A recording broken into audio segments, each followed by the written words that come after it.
Unidos en Diálogo, un programa en el cual tenemos la oportunidad de conocer, de entender a profundidad la problemática nacional e internacional que tiene que ver con nuestro país. Hoy estaremos abordando temática interesante en relación a las posibilidades de que los hondureños tengamos un mejor vivir, tengamos una mejor vida, tengamos la oportunidad de satisfacer nuestras necesidades básicas que en este momento están insatisfechas.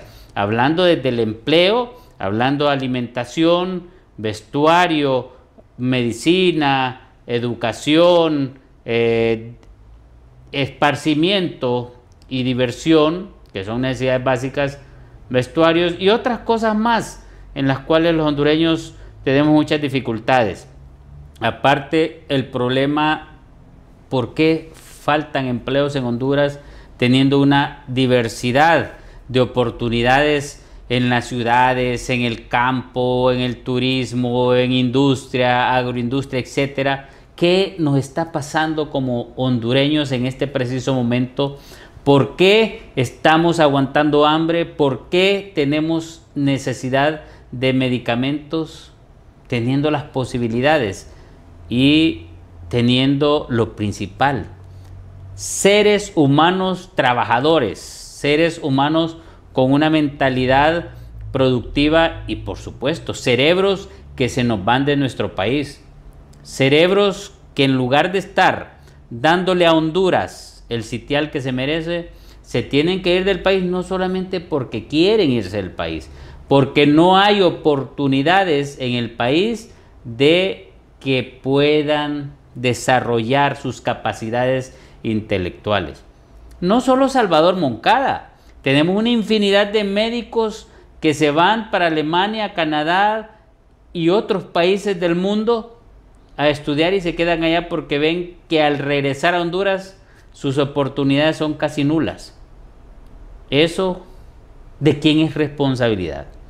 ¿Eso a quién le compete resolver para que los hondureños tengamos un futuro, un presente y un futuro adecuado? Pero para abordar esta temática y también, por supuesto, hablaremos de otros temas en relación al proceso electoral del próximo 30 de noviembre. Pero para esta parte que les acabo de mencionar tenemos a un invitado que sabe mucho, tiene mucha experiencia en relación a esto, porque es un economista y tiene una experiencia vasta en relación a lo que sucede en nuestro país. Se trata de el economista Jorge Illescas Oliva. Bienvenido a Unidos en Diálogo. Es un honor contar con su presencia. Muchas gracias. Igualmente muy amable por haberme invitado para dialogar sobre los temas nacionales, sobre todo en este momento que son tan importantes. Bueno, antes de empezar con la temática que hemos mencionado, nos gustaría saber a los hondureños quién es Jorge Illescas Oliva, dónde nació, dónde pasó su infancia, cómo estudió y cómo llegó hasta este momento de la etapa de su vida en relación a la parte del deseo de que las cosas puedan ser diferentes en Honduras. En realidad yo soy de Tegucigalpa, del puro centro de Tegucigalpa. Nací realmente en el barrio La Ronda, a 3 cuadras del Parque Central. Ahí me crié durante bastante tiempo. Después mi papá compró varios terrenos en el barrio Morazán y hicimos casa ahí, y ahí viví parte de mi juventud también. Después yo salí muy joven de Honduras y estuve viviendo en Guatemala. Estuve viviendo en Guatemala porque mi papá fue expulsado, exiliado, y iba a acompañar a mi papá al exilio. Entonces viví un poco de tiempo en Guatemala. Y es curioso porque después, cuando yo era adulto y que participaba en la política, entonces tuve que salir al exilio, y entonces viví en Guatemala 13 años sin venir a Honduras, porque no me daban oportunidad. Mi papá murió y no me dieron permiso para venir a ver para el velorio, para el entierro. Y yo trabajaba en ese tiempo la SIECA, en la Secretaría de Integración Económica. Y el secretario general de la SIECA pidió al gobierno que me dejaran entrar un día y no me dejaron entrar. Así que estuve casi 14 años sin venir a Honduras. Luego, yo era amigo de Memi Acosta, que era ministro de Hacienda en el gobierno de López Arellano. Yo salí exiliado en el gobierno de López Arellano. Y realmente yo creo que el exilio se debió a lo siguiente. El primer movimiento de resistencia que se en Honduras lo hicimos nosotros. Gerardo Alfredo Medrano, otros compañeros, a nivel Delgado Fiallos. Entonces muchos de ellos cayeron presos y yo me tuve que exiliar y salí al exilio del gobierno de López Arellano. Pero cuando llegue el gobierno llamado populista de López Arellano, Memi Acosta era ministro, llegó a una reunión en la SIECA y nos encontramos y me dijo, mira, yo tengo ya 3 veces de ser ministro con esto y siempre le he querido entrar al tema de aduanas y nunca lo he podido hacer. Pero ahora sí lo voy a hacer y quiero que tú seas el director de aduanas. En ese tiempo, de Centroamérica, la única persona que había estudiado Derecho Aduanero en Chile era yo. Entonces me tocó justamente codirigir el Código Aduanero Uniforme Centroamericano, el CAUCA, que es el primer código aduanero uniforme en el mundo, ¿verdad? Yo tuve el privilegio de dirigirlo. Y claro, con un grupo de centroamericanos, ¿verdad? Pero quien conocía la técnica era yo. Y así, entonces cuando vine a Honduras por Meme, no tenía problema. Me dijo él, mira, me dijo, el general ha cambiado, ya no está Ricardo Zúñiga, que era el que afectaba. Cada ministerio, López les dejó a cada ministerio su autoridad, que nombraran sus técnicos, sus directores, sus ministros, sus viceministros, y lo que él quería era resultado. De esa cuenta vine para acá, pero resulta que no había tomado posesión yo cuando le dieron el golpe a López Arellano y llegó Melgar. Entonces, bueno, el ministro Pilo Zavala, Porfirio Zavala, amigo mío, amigo de la familia. Entonces yo le dije, mira, Pilo, yo iba a estar en marcha ese acuerdo, pero yo no lo voy a aceptar porque la situación ha cambiado, ¿verdad? No es lo mismo el gobierno de López, que era un gobierno progresista, el gobierno de Melgar. Entonces, no, me dijo, estás equivocado. Aquí me dijo, no va a cambiar nada en tu dirección. Y él reunió a un grupo de personajes en el Banco Central y dijo, si tocan a Jorge Illescas, me tocan a mí. Entonces le dije, bueno, de todas maneras yo te voy a presentar un memorándum con mis puntos de vista, las condiciones que yo en estas circunstancias aceptaría el cargo. Y le presenté 12, 15. Entonces lo cogió y me dijo ahí frente a la gente, me dijo, mira, amigo, yo creía que iba a poner algo más difícil que esto. No, me dijo, no hay problema. Lo acepté y rápidamente, no tenía ni un mes cuando me di cuenta de la terrible, ya la sabía, pues no era nuevo para mí, la corrupción, ¿verdad?, que había en aduanas. Los militares mandaban en las aduanas. Y uno de los primeros problemas que tuve yo lo tuve con el general Polo Paz. Pero debe decir que el general, llegaron los convoyes, sacaron una cantidad de electrodomésticos de la aduana de Tongotín. Entonces yo era director, y me llamó la administradora, entonces llamé al general y me dio una cita y le dije lo que estaba pasando. Entonces me dijo, mire, me dijo, yo dije, saquen de la aduana, pero de acuerdo con todos los trámites, pero no que los fueran a traer como... Y fíjese que hizo regresar todos los productos, eran estufas, refrigeradoras, todo electrodoméstico, ¿eh? Y los regresó el general. Y tuvimos una buena relación con el general, pero de ahí no con otros, ¿verdad?, sino que la cosa era muy seria, muchas presiones. Entonces yo fui tomando nota, documentando todos los casos, todos los casos. Llegó un momento que Pilo estaba en Estados Unidos y entonces el general Melgar me destituyó, pero ya estaba preparado. Entonces, claro, yo sabía que no me iban a soportar, ¿verdad? Combatir la corrupción de los chafas, de los ministros y todo eso, estaba solo, pues. Entonces resulta que cuando yo me di cuenta que me están destituyendo, entonces yo terminé mi trabajo de investigación y fui donde Carlos Roberto Reina y le dije, mire doctor, yo estoy haciendo este trabajo. Aquí está toda la documentación, todas las pruebas, todo eso. Quiero que usted como abogado me lo revise.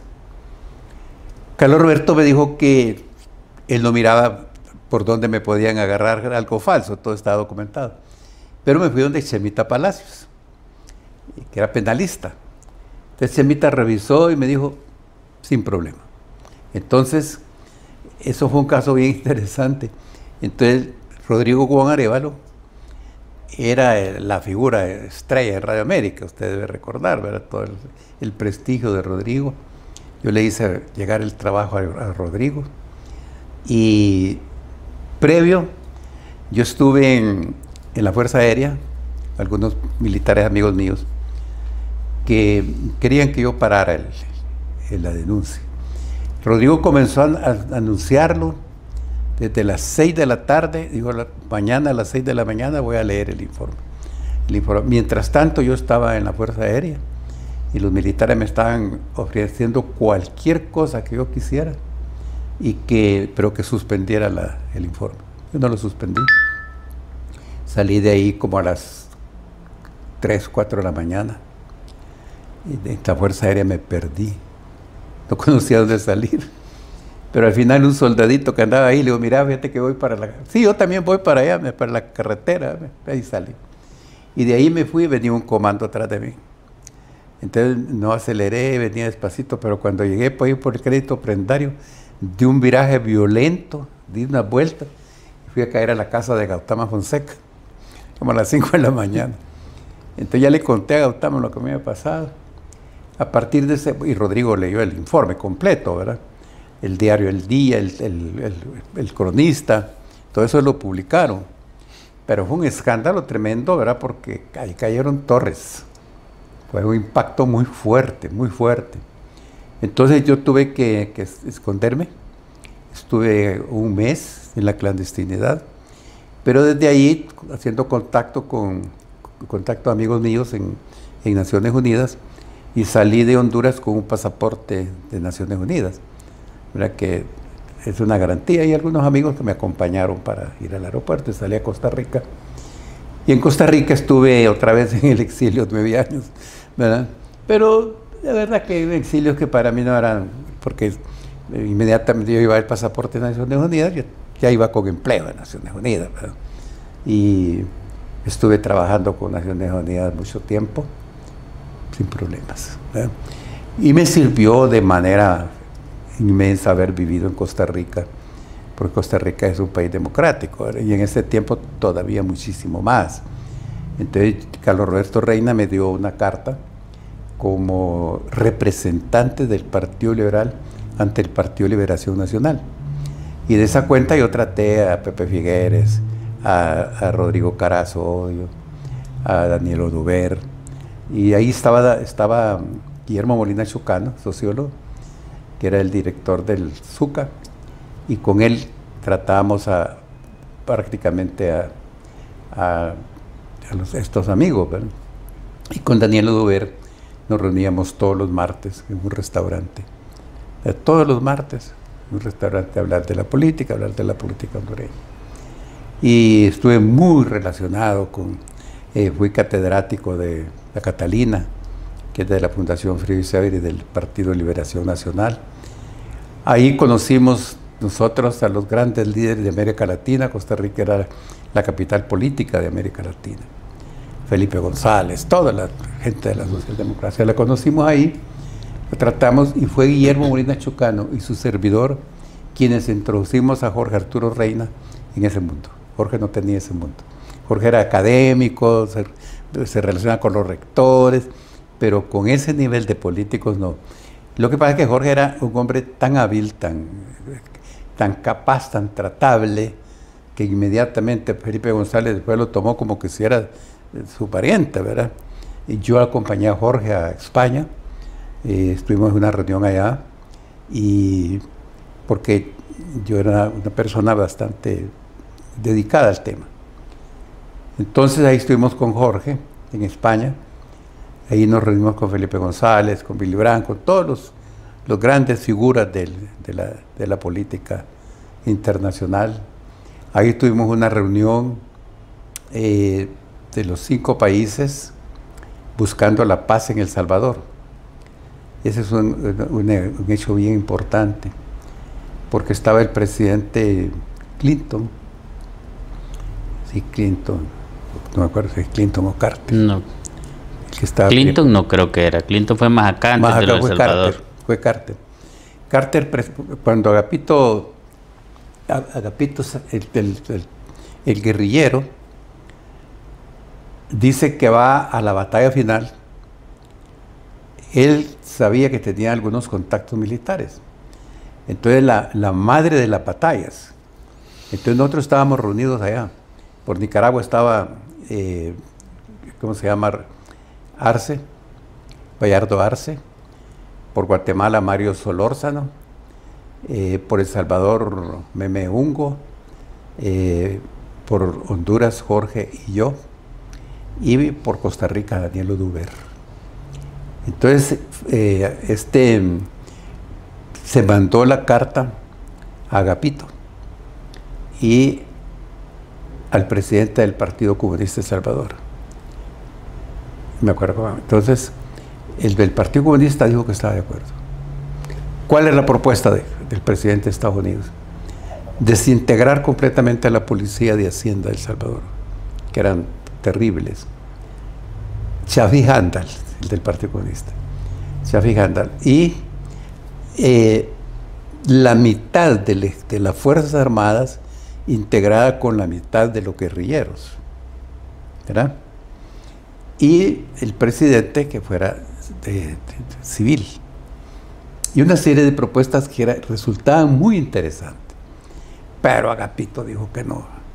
Y la madre de la batalla resultó un total fracaso. Entonces nos dieron un documento a cada una de las delegaciones. Y yo se lo dejé a Jorge. Y entonces, y nunca, ¿verdad? Volví a recuperar yo copia del documento. Jorge era así. Entonces, pues, esa es una parte de su historia y lucha. Y le voy a decir algo, yo al estarlo escuchando, eso me da a entender a mí que usted tiene autoridad en este momento para hacer y decir lo que se va a decir en este programa. Sí, sí. Hay varias cosas, ¿verdad?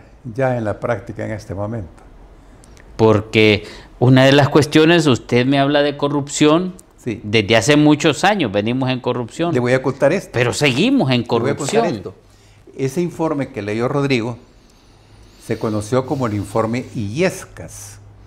Y Mario Argueta tiene un capítulo en la historia de Honduras dedicado al informe Illescas. El informe Illescas tuvo una repercusión muy grande, fue objeto de estudio en las escuelas. Y por cierto, una sobrina mía estaba en la clase y estaban hablando del trabajo y dijo, ese es mi tío. Entonces todas las compañeras se rieron, ¿cómo va a ser? Porque a esas alturas lo ven a uno como una gran figura histórica, ¿verdad? Que cómo va a ser sobrina mía, ¿verdad? Entonces, mire tío, vaya usted porque no me creen. Entonces, ese trabajo todavía tiene vigencia. Sí, y hay otra cosa. El primer trabajo individual que se hace sobre corrupción, lo hice yo, hice un libro sobre corrupción, es el primer, muchos trabajos hay que en Honduras, ¿verdad? Pero individual es el único que que saqué ese libro que me lo financió FOPRIDE, ¿verdad? Y infortunadamente en eso vino la crisis del golpe, ya no se hizo una edición corta y sí ha tenido alguna referencia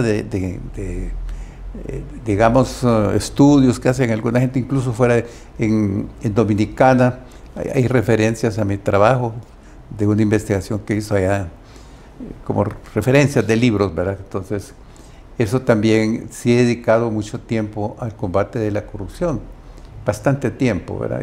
Y me he cuidado mucho de eso. La corrupción no tiene ni color político, ni uniforme, o sea... Ni religión. Ni religión. Ni religión. ¿Verdad? Entonces, ¿por qué Honduras estará siempre sufriendo esa situación de corrupción? Vimos gobiernos anteriores, el anterior, al anterior, con corrupción, y el actual con corrupción. Los últimos señalamientos de los checazos de Sedesol, lo que pasó en el Congreso Nacional, lo que ha pasado en salud, en educación, en infraestructura. O sea, ¿qué nos pasará a nosotros como hondureños, en relación a esta situación que no se puede controlar y que no la desean controlar realmente? Mire, indudablemente que falta mucha cultura política adecuada, mucho conocimiento de lo que es la democracia. Hay algo que es muy importante que no sucede en Costa Rica, es el respeto institucional. Y en Honduras hace mucho tiempo que no hay respeto institucional. Fíjese que es tan grave esto que recuerdo yo un presidente de la Corte Suprema de Justicia. Entre otras cosas dijo, bueno, ¿y qué quieren que haga si yo recibo órdenes superiores? Corte Suprema de Justicia, un abogado. Creía que la Corte era una dirección y que la mandaba el presidente. Entonces, aquí no hay respeto institucional absoluto. Fíjese que los magistrados de la Corte Suprema de Justicia andan consultándole a la presidenta. El fiscal tampoco, la fiscalía es un ente que en derecho se llama exógeno. No depende de ninguno de los tres poderes del Estado. Eso es en ley, pero en la práctica no es así. Aquí no hay una corte independiente, una fiscalía independiente, y hay un problema. Yo digo que este gobierno es cómplice del gobierno de Juan Orlando. ¿Por qué digo que es cómplice? Porque la corrupción en el gobierno de Juan Orlando, pensamos que nunca más iba a haber otra corrupción igual, porque fue exagerada. Y este gobierno, que hablaba del aeropuerto, hablaba del centro cívico, hablaba del Tazón, hablaba de aquellos, de los hospitales móviles, de las casas de contenedores, todos aquellos casos de corrupción que había muy notorios. Terribles. Terribles. El gobierno de Xiomara decía que iba a combatir todo eso. No han tocado un solo caso. ¿Por qué no lo toca? Entonces, gente, digo, si no lo tiene, ha tenido los 4 años para combatir la corrupción, para llevar a la cárcel a los corruptos, y no lo han hecho. ¿Por qué? Muy buena pregunta, ¿por qué? ¿Por qué? Porque entonces mañana voy a salir yo y no me toquen, ¿verdad? Entonces no tocan a los cachurecos, pero tampoco el que gane lo va a tocar a ellos. Bueno, pero se supone que ellos dicen que no van a entregar, entonces ¿cómo estará esa teoría? ¿Que no va a entregar? Ellos dicen que no van a entregar el poder. No, sí lo entregan, que tienen que entregarlo por fuerza. Es que yo lo veo difícil que... Miren, él tiene que hacer todo lo posible por quedarse, pero encuestas creíbles le dan a Rixi entre 13 y 15%. Yo he visto unas que están entre 8 y 7%. Sí, es muy baja, pero el piso del Partido Libre anda más o menos entre el 11%. El piso, la base, el voto duro del Libre. Pero puede llegar a, digamos, hay una encuesta que le da 18, supongamos que sea 18. Pero Salvador tiene 36, Papi tiene 33, ¿verdad? Entonces, la situación va a estar entre Papi y Salvador, teniendo en este momento más posibilidades de Salvador. Pero en política uno no debe estar tan seguro, porque el votante, a mucho votante, hasta que está ahí en la urna, decide por quién va, o se arrepiente de votar por una palabra, por una cosa, alguna cosa. Entonces, pero ellos no tienen posibilidades. Y tal como está planteado el tema de las actas, es bastante difícil. Mire, lo último esfuerzo de Mel es una carta que mandó, que quería que todas las actas se centralizaran en el CNE, el Consejo Nacional Electoral. Porque dice que es la autoridad máxima, porque según la ley, las actas se van a hacer simultáneamente al Consejo Nacional, a los partidos, a los medios de comunicación y a los observadores nacionales e internacionales que estén preparados para ello. Eso entonces manipular esas actas es bastante complicado, ¿verdad? Pero si llegan al CNE, se centralizan ahí se cae el sistema, ahí puede haber mucha manipulación, ahí es donde se puede hacer. Pero ahorita sí que simultáneo le llega a todos, es bastante difícil.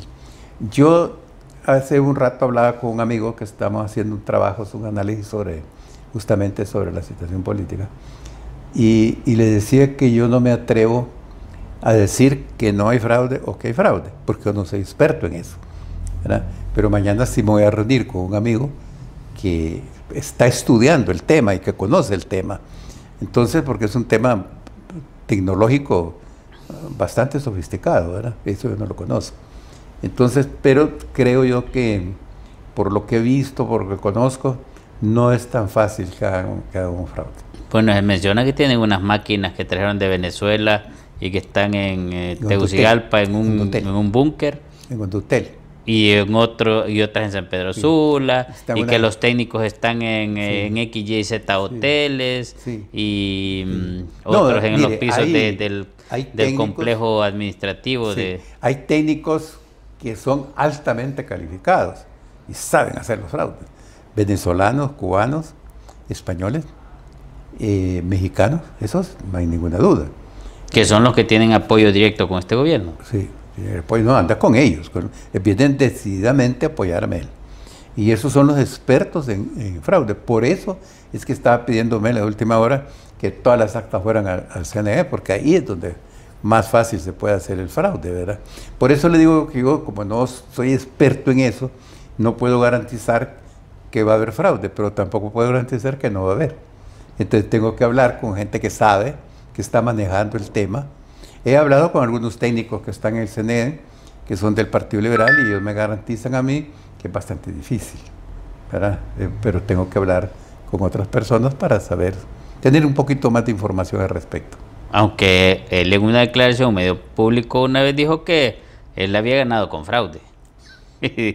Pero bueno, lo otro que es preocupante es lo que se menciona en el círculo político, de que la declaratoria del ganador lo va a hacer quien preside conforme a ley, y que lo va a hacer antes y que lo va a hacer tipo Venezuela. Ese es un temor que existe en este momento. Es muy difícil. Mire, la declaratoria tiene que hacer a los tres concejales, los tres, no va a ser uno, son los tres, ¿ya? E indudablemente quien lee el documento es la presidenta, pero tiene que ser el consenso de los tres. Indudablemente que el representante de Mel, que le voy a decir una cosa, para mí es una aberración. Si usted ve la ley, no dice que son representantes de partido. Así es. ¿Verdad? Entonces, pero ahora la gente, los representantes del partido, eso es violar la ley, ¿verdad? Ese es un ente, fíjese que ese es el poder electoral se consigue con eso, poder electoral, ¿verdad? Y es independiente de los tres poderes del Estado. Es una autoridad máxima de la que debe ser más respetada, la más respetada.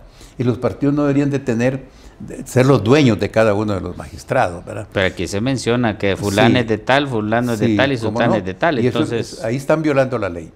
Pero el problema, como les digo, como no tenemos esa cultura democrática, no tenemos esa cultura realmente, esa cultura política adecuada, lo vemos como natural, ¿verdad? Como le digo, el magistrado presidente dijo, recibo órdenes superiores, ¿verdad? Imagínese usted. El otro dijo, la Constitución es una babosada. El otro dijo, la Constitución hay que violarla cuantas veces sean necesarias. Entonces, esos son los mensajes de los políticos al pueblo hondureño. Entonces, el pueblo hondureño no ha tenido en muchísimos años gobierno verdaderamente democrático, respetuoso de la institucionalidad. Dicen, bueno, ¿y por qué Costa Rica es un país diferente al resto de Centroamérica? Porque Costa Rica se respeta la institucionalidad, El presidente de la República no incide en el Congreso, no incide en la Corte Suprema. Hay una independencia de poderes. Y esto viene desde 1949. Desde antes Costa Rica ya tenía una tradición, pero se ratifica en 1949 con la revolución de Pepe Figueres, que llega al poder. Entonces se garantiza la independencia de los poderes. Y el respeto institucional de Costa Rica le ha permitido a Costa Rica, ¿verdad?, desarrollarse. El país que no respeta la institucionalidad no se puede desarrollar. ¿Por qué? Porque, fíjese usted, aquí pueden hablar en la ley de cualquier incentivo para que venga la inversión extranjera. Pero si no hay un Estado de Derecho, no hay una seguridad jurídica, aquí no viene nadie. Porque todas las empresas, tarde o temprano, tendrán que ir a los tribunales por cualquier cosa. Y aquí sabe que si va a los tribunales pierde, porque es político, ¿verdad? Entonces, o está bien alineado con el gobierno, y entonces no es una empresa realmente. Entonces, para que le fallen a favor. Y se da mordidas, pero una empresa que quiere cumplir con la ley no viene a Honduras, porque sabe que tiene los casos perdidos, ¿verdad? Entonces, cuando se habla de generar empleo, solo hay una forma de generar empleo, es con la empresa privada. No hay otra forma. El Estado no genera empleo. El Estado tiene por ejemplo, ahorita hay cerca de casi 300,000 empleados en el gobierno. Es un Estado obeso. Pues eso no está generando empleo. Eso está gastando el dinero del pueblo.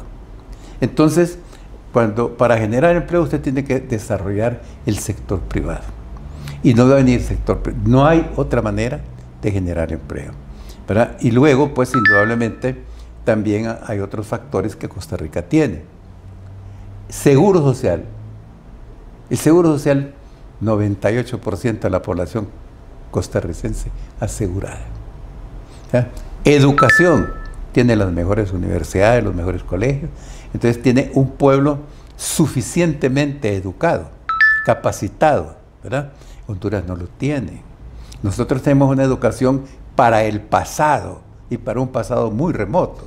Nosotros necesitamos una actualización y no basta con andar pintando escuelas. No, eso no basta. Aquí se necesita una verdadera revolución educativa. Poner la educación de Honduras al nivel de las demandas del siglo XXI, ¿verdad? Eso no se está haciendo. Luego, el otro factor fundamental es la salud. Mire usted, salud, educación, de Estado de Derecho. 3 cosas fundamentales. Claro está también, va a tener usted la electricidad, ¿verdad? Eso es fundamental, todo lo que es la infraestructura. Fíjese, por ejemplo, ahora hablan de que han pavimentado 2,000 kilómetros de carretera, pero las 13, Ceiba, todo eso, es un desastre. Colón, desastre. En Copán, ahora para esta semana, se dio cuenta que no había comunicación, es derrumbada. Entonces yo no sé dónde han hecho las carreteras, ¿verdad? Las carreteras andan mal y usted necesita tener una buena infraestructura física, una buena electricidad. Nosotros no tenemos la electricidad más cara de Centroamérica, ¿verdad? Y con una deuda casi llega a los 40,000 millones de lempiras. Es exagerado. Las pérdidas suban 36% las pérdidas. Es exagerado, ¿verdad? Entonces, no hay una verdadera política energética en Honduras. Y usted necesita una política energética, ¿verdad? Necesita una política pública sobre el desarrollo empresarial que no existe en Honduras. Y luego los mensajes que manda la candidata del Partido Libre son horrorosos, ¿verdad? Enemiga de la empresa privada. ¿Y dónde van a generar empleo? ¿Verdad? Todos los países del mundo, ¿verdad? Y le voy a decir, Alemania, por ejemplo. Alemania tiene incentivos para el sector privado y es Alemania, una potencia, ¿verdad? China, ¿verdad? China, estos hondureñitos de Libre creen que China es un país comunista. No es cierto. Ven a Rusia como un país comunista. Rusia es una dictadura criminal. O sea, ahí no hay nada de socialismo. Fíjese que el caso de China, creo yo que sí es un caso sumamente importante. Nos vamos a ir a una pausa Sí. y cuando retornemos vamos a hablar un poquito de eso de China y parte de lo que es tal vez el desconocimiento de la Constitución de la República, que por eso es que falla todo ese engranaje que usted acaba de mencionar, es porque simple y sencillamente no se ha leído la Constitución de la República y que debería ser leída desde los primeros años de escuela, aprender a leer en la Constitución de la República para que nos vaya quedando. Vamos a la pausa, en Unidos en Diálogo ya retornamos con ustedes. Unidos en Diálogo, un programa en el cual usted tiene la oportunidad de conocer, enterarse a profundidad de la problemática nacional e internacional que tiene que ver con nuestro país. Hoy estamos abordando una temática de interés relacionada con nuestro país en base a las dificultades que tenemos para poder salir adelante en el desarrollo social y humano, en relación a la corrupción, en relación a lo que los malos y malas hondureñas y hondureños pues hacen en deterioro de nuestro país. En lugar de favorecer un desarrollo social y económico, lo que hacen es profundizar las deficiencias y las necesidades básicas que se encuentran insatisfechas. Para abordar esta temática hemos traído un invitado especial y ustedes ven cómo se ha ido abordando el tema de tal forma que parte de este abordaje que tiene que ver con la corrupción y lo que han hecho gobiernos anteriores, ha hecho este gobierno, y lo que aspiramos los hondureños a que no suceda a partir de los próximos 4 años, a partir del próximo 25 de enero y próximo 27 de enero en el país, después de lo que escojamos todos y cada uno de nosotros el 30 de noviembre próximo, si es que nos dejan llegar hasta ese momento. Hablamos de China. Sí. Hablemos de China y después hablamos un poquito más en relación a lo del proceso. Yo le voy a decir así rápidamente lo de China. Mire, Mao Zedong rompe con la Unión Soviética precisamente porque Mao discrepaba de la orientación socialista que tenía la Unión Soviética.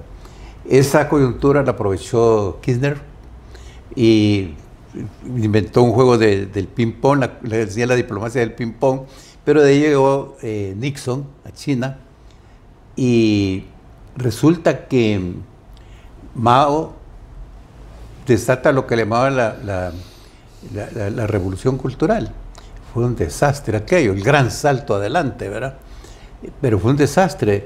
No se sabe realmente con ciencia cierta cuántos muertos hubo, pero se habla de 25 millones a 65 millones. Cuando muere Mao, hay un interreino de 2 años, porque la viuda de Mao quería ser la presidenta, y con 3 fulanos más, y le llamaban la pandilla de los 4. Eso estuvo peleando con el presidente Xi, y al final ganó el presidente que había sido su padre, había sido expulsado, emigrado a una zona de China, y él había acompañado a su padre. Era como un disidente del Partido Comunista, de hecho, ¿no? Pero en la práctica nunca había renunciado al Partido Comunista. El Partido Comunista es el que lo había hecho.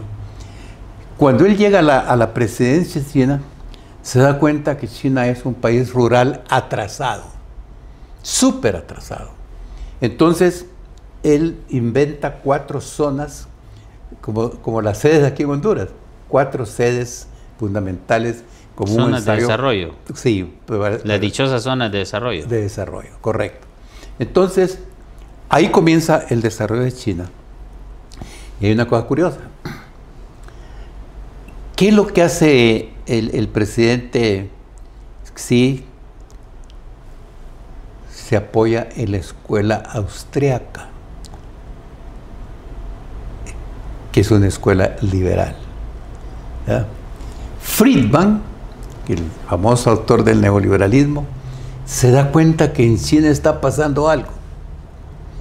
Entonces él va a China y descubre que Hayat, el mero de la escuela austriaca, es el que lee los economistas, el que lee los ministros, y es la escuela austriaca la que está poniéndose en práctica.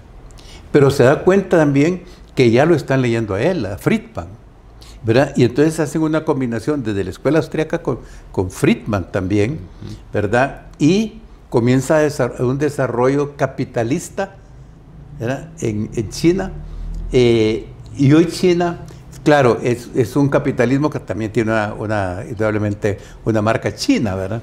De un socialismo chino, ¿verdad? Pero fíjese que el Partido Comunista de China, que antes era un partido campesino, integrado por campesinos, por obreros atrasados, hoy el Partido Comunista está integrado por militares, por empresarios, por intelectuales. Tarde o temprano el Partido Comunista va a dar un viraje diferente, todavía más al liberalismo. Entonces, en China hoy hay gente más rica que los que hay en Estados Unidos, que algunos que están en Estados Unidos, que el promedio norteamericano. Y eso no se ha hecho ricos con el socialismo, se ha hecho ricos con el capitalismo. Entonces, en Rusia, el negocio, es que lo que importa es el negocio, lo que yo produzco y lo vendo, y lo vendo a mejor precio, que ese sí es el término más sencillo para entenderlo. Sí, y fíjese que, por ejemplo, China ha sacado ya 800 millones de chinos de la pobreza.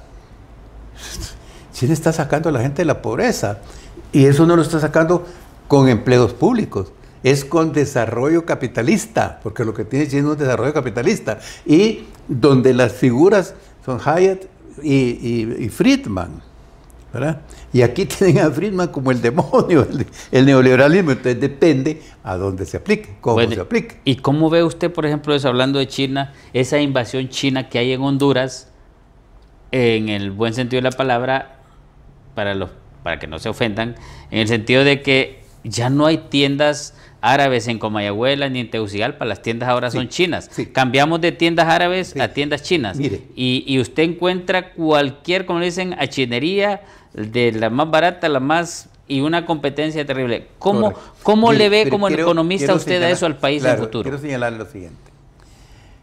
Yo he leído mucho sobre China, pero tengo un trabajo que es muy especial. Es el de la Fundación Rosa Luxemburgo. Rosa Luxemburgo ha sido una comunista, fue una comunista, marxista, ¿verdad? Pero realmente de los marxistas, ¿verdad? Esa fundación tiene un trabajo particularmente en Venezuela.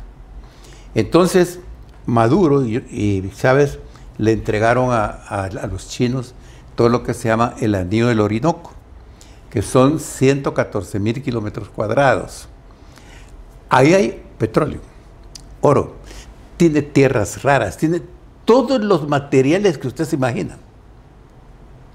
Los chinos, ahí en esa zona han habido etnias originales, le meten los tractores de foresta. Venezuela no se beneficia en absoluto de eso. Venezuela no está aprovechando nada. Venezuela le dejó todo eso a los chinos y los chinos sacan, Venezuela no sabe lo que sale, ¿verdad? Entonces, los chinos no están interesados en desarrollar los países donde está, colaborar, no les interesa.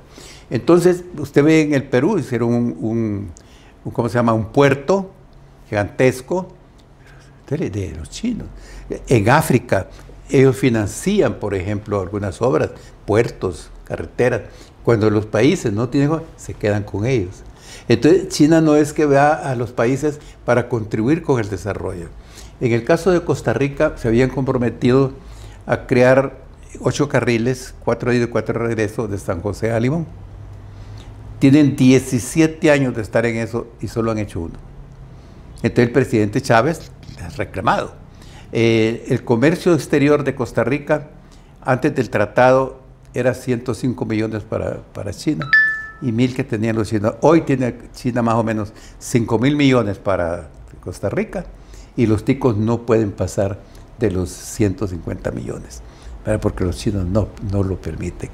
No compran el producto costarricense, así de fácil. Los chinos es así. Y otra cosa que le voy a decir, le garantizo, cuando cayó Allende, todos los países socialistas se fueron. Todos, menos China. 15 días después de que Pinochet se había consolidado, le dieron una gran recepción a Pinochet sobre aquella tendalada de muertos exiliados, presos. China no les importó. Los rusos todos fueron, pero menos ellos. Y yo le garantizo, mañana cae Maduro, va a llegar González al poder. Ahí le van a hacer una recepción a González. Oiga lo que le digo. Porque ellos no tienen compromisos políticos, ideológicos con nadie. Solo aquí creían, y ellos siguen creyendo, que los chinos iban a venir con una bolsa a ayudarlos a ellos, que sacaban a los taiwaneses y que venían los chinos a favorecer, porque como son comunistas, entonces que ellos son comunistas, somos correligionarios. Eso no existe con los chinos, ¿verdad? Y más bien se ve afectada la industria del camarón en Honduras, porque claro, la esperanza que si usted tenía un buen comercio con Taiwán, con el camarón, y se pasa a China, y China más bien no quiso comprar los camarones y lo compraba a precio de gallo muerto. Esa invasión que tienen en Honduras, la tienen en México también, la tienen en todos los países. Invaden los países con productos muy baratos. ¿Y cómo nos va a ir económicamente al Mal. estar siendo consumidores nada más de productos chinos y nosotros no tener la oportunidad de exportar nuestros productos que se producen en Honduras? No. Mire, y cuando usted va a exportar, ellos ponen los precios. No es cuestión de tal que el mercado, ¿no? Para ellos, bueno, yo le compro a usted, pero... ¿Cómo nos va a ir a corto, mediano y largo plazo, económicamente hablando, con esa experiencia de esa invasión china que usted ve? No hay tiendas, ya están desapareciendo las tiendas árabes y tiendas de los compatriotas hondureños, por la mayoría son tiendas chinas. Sí, un amigo mío me decía que él fue a una de esas tiendas. Mira, me dice, hay que llevar plata, porque hay cualquier cantidad. Bueno, me pone un ejemplo. Esas luces de Navidad, esos foquitos, en la Arax costaban 1.200 lempiras. Ahí costaba 300. La calidad, ¿verdad? Pero imagínese usted 300, como usted solo quiere para Navidad, ¿verdad? Entonces, me dice, ahí es baratísimo todo, ¿verdad? Porque muchos productos de esos son de pésima calidad. Claro, eso no quiere decir que los chinos, enciende y se arruinan ya. Sí, eso no quiere decir que los chinos están produciendo solo más, porque también tienen una excelente, por ejemplo, en celulares, yo considero, he leído, en celulares China tiene un avance tecnológico extraordinario. Son los teléfonos que usted puede hacer uso de ellos en los metros, en los sótanos, a grandes profundidades. Los otros celulares no, pero los chinos sí, ¿verdad? Y tienen un desarrollo tecnológico en materia de celulares increíble, ¿verdad? ¿Cómo podemos salir de la pobreza nosotros, Honduras, ante esta situación que tiene que ver con estas relaciones con otros países? Porque lo preocupante es, usted lo mencionó, el gobierno, aunque tenga 300,000 empleados públicos ahorita, no va a ajustar la plata, así como va a corto, mediano plazo, no va a ajustar la plata para pagar a los empleados públicos, y va a haber una crisis económica seria en unos pocos años. Sí. Y la deuda pública. La deuda pública le está consumiendo a Honduras una gigantesca cantidad de los ingresos corrientes, ¿verdad? Préstamos para pagar deuda pública, ¿verdad? Entonces, y le voy a decir una cosa, ellos están felices por los acuerdos con el Fondo Monetario. Mire, España, Grecia, Irlanda, la deuda pública 105, 110, 120 mil, arriba del Producto Interno Bruto. El fondo no le interesa eso. Al fondo le interesa que usted le pague. Es un banco que presta dinero. Y si usted tiene la capacidad de pago, a ellos no le importa el resto. Ellos no están preocupados que el país se va a desarrollar, no se va a desarrollar, es otra cosa, ¿verdad? Entonces, estos están felices porque el fondo los ha aprobado. Entonces, yo no. Ahora usted me preguntaba cómo hacer. Yo le voy a decir esto, doctor. A mí me parece que Honduras, un nuevo gobierno de Honduras, debe ser un gobierno de integración nacional y de compromisos, respeto a la institucionalidad, combate a la corrupción, mover a los mejores hondureños, que sí los hay, ¿verdad? Tal vez no muchos, pero sí los hay. Entonces, hacer un gobierno diferente, ¿verdad?, a lo que hemos tenido. Un gobierno que, mire, usted no necesita la CICI ni la MASE para combatir la corrupción. De acuerdo con usted. ¿Verdad? No la necesito.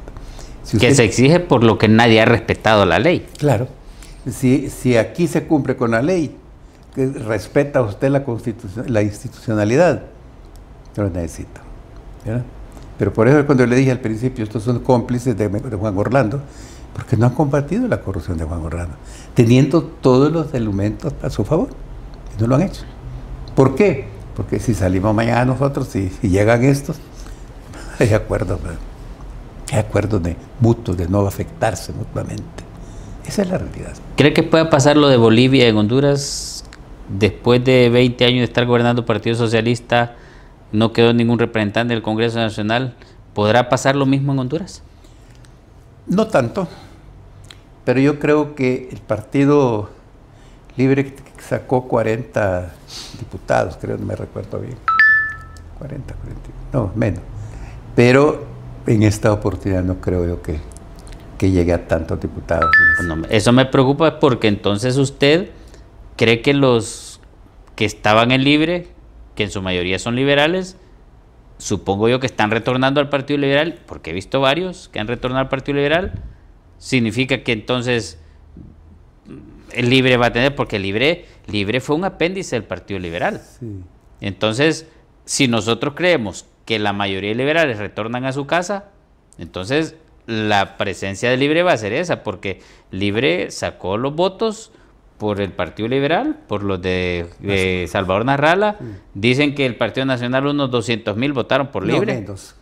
Yo no tengo esas cifras, ni sé de dónde sacaron eso, sí, pero bueno, la idea es que entonces eso, y al final de cuentas, ¿podrá pasar en Honduras lo que pasó en Nepal también? Por lo menos, por de pronto no lo veo. En Nepal, quien hizo toda la movilización, todas las protestas, todos los cambios, fue la generación Z. Y le voy a decir lo siguiente. Aquí no está trabajando la generación Z. Para nada. ¿Verdad? La gente está hastiada. Sí, está hastiada. Está agotada, está cansada y ya no aguanta más. Sí, pero mire, yo pienso que el Libre va a sacar unos cuantos diputados, no tantos como ahora, y que la mayor parte se va a dividir entre el Partido Liberal y el Partido Nacional, los diputados. Es que parte de la estrategia pensada en eso, por eso fue eliminar los primeros 6 partidos antes de las primarias y los otros 5 partidos antes de las generales, por evitar el cociente electoral y por evitar no quedarse sin diputados. Esa es una visión posible ante esa situación. Mire, pero yo le voy a ser sincero, nos va a hacer falta más tiempo, pues ya llegamos al final. Me gustaría escuchar sus palabras finales en relación a esto que estamos hablando, porque ha sido muy agradable estarlo escuchando. Mire, doctor, yo creo que en este momento a nosotros lo que nos corresponde es llamar a nuestros compatriotas al voto masivo en contra de Libre. Hay que ser claro. No es para cualquier partido, es en contra de Libre. Si Libre lograse, que lo es muy difícil, quedarse, no es para 4 años, es para muchas décadas, igual que Venezuela, Nicaragua, Cuba. Entonces nosotros no queremos un tipo de gobierno de esa naturaleza, queremos un gobierno democrático, entonces debemos de ir a la urna a votar masivamente. Y quiero señalarle, los compatriotas que no van a las urnas, que se abstienen de votar, ese es un voto en la práctica a favor de la dictadura. Y son los que más van a sufrir. Son los que van a sufrir. Bueno, lamentablemente nos tenemos que ir. Ahora yo le voy a decir lo que para nosotros significa Unidos en Diálogo, porque aquí creemos firmemente que el diálogo sincero y la participación ciudadana son las herramientas clave para poder construir un futuro más justo y próspero para todos y cada uno de nosotros los hondureños. Hasta el siguiente programa, Unidos en Diálogo.